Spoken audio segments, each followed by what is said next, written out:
principale. Sylvie, bonjour. Bonjour. Alors merci de nous accueillir en tout cas chez vous. C'est vraiment une ferme familiale, on travaille ensemble depuis des années maintenant, c'est ça? Ça fait déjà 30 ans et 30 ans de bio aussi, tout un chemin pour transformer la ferme oui, aussi. Ça c'est sympa le côté familial, chacun a sa propre partie. On vient de voir votre fils, ce matin on a vu votre époux dans les champs qui s'occupe des cultures en fait tout simplement. Votre fils de la farine et vous êtes sur la transformation. Moi ça fait 15 ans que je fais du pain. Là c'est une petite production chaque semaine et j'ai besoin de garder ce contact avec la fabrication et de transformer la farine et tous les produits. Alors justement, on est venu vous voir, parce que vous le faites une fois par semaine, on va voir quelques images, on va vous voir fabriquer ce pain. Ouais. Vous prenez un vrai plaisir. Hein. Qu'est-ce qui vous plaît dans la fabrication du pain en fait? Le pain c'est magique, on part de la farine, de l'eau, du sel et puis le levain, surtout le levain qui fait en fait tout fonctionner, tout se transforme à travers le levain. Le pain, à chaque fois que je fais le pain, je ne sais jamais vraiment ce qui va sortir. C'est toujours un peu la surprise, c'est magique. Voilà.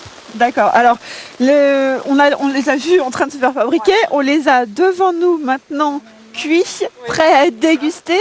Alors, on a vu avec votre fils juste avant qu'il y avait du blé, il y avait du son, mais il y a aussi beaucoup d'autres céréales que vous proposez. Oui, il y a le seigle. On fabrique le seigle.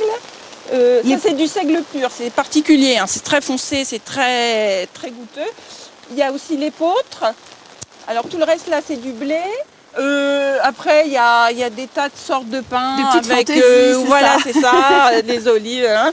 Il y a aussi l'engrain, mais là j'en avais pas fait la semaine dernière.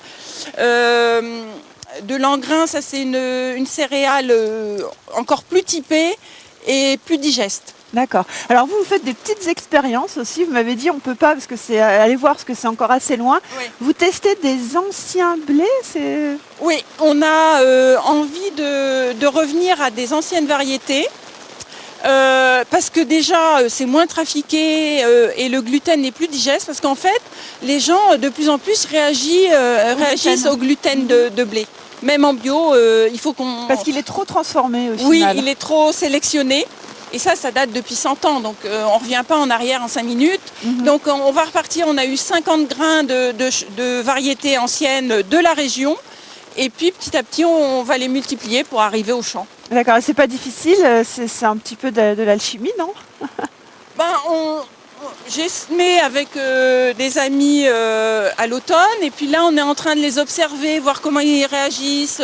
Justement il pleut, la rouille, voilà, voir comment ils vont s'adapter de nouveau, quoi. D'accord. Alors, ce pain, vous n'avez pas de boulangerie, hein, vous le vendez directement aux AMAP ou... Oui, AMAP et puis des clients, qui viennent sonner à la boulangerie derrière, c'est ça? Ils ont leur tiroir dans un meuble et ils passent prendre leur pain quand ils ont... C'est-à-dire, on vient chez vous, on dit, je veux un pain pour la semaine prochaine, on vient le chercher dans son tiroir. Oui, mais généralement, c'est des gens qui viennent toutes les semaines.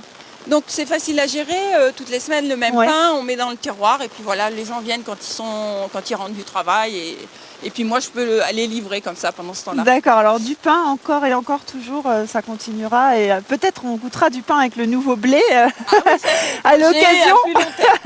D'accord, merci beaucoup Sylvie, on va se retrouver nous dans quelques instants, Thibaut et Jennifer, et vous allez voir que la farine qu'on a vue juste avant, eh bien elle sert aussi à fabriquer beaucoup de choses.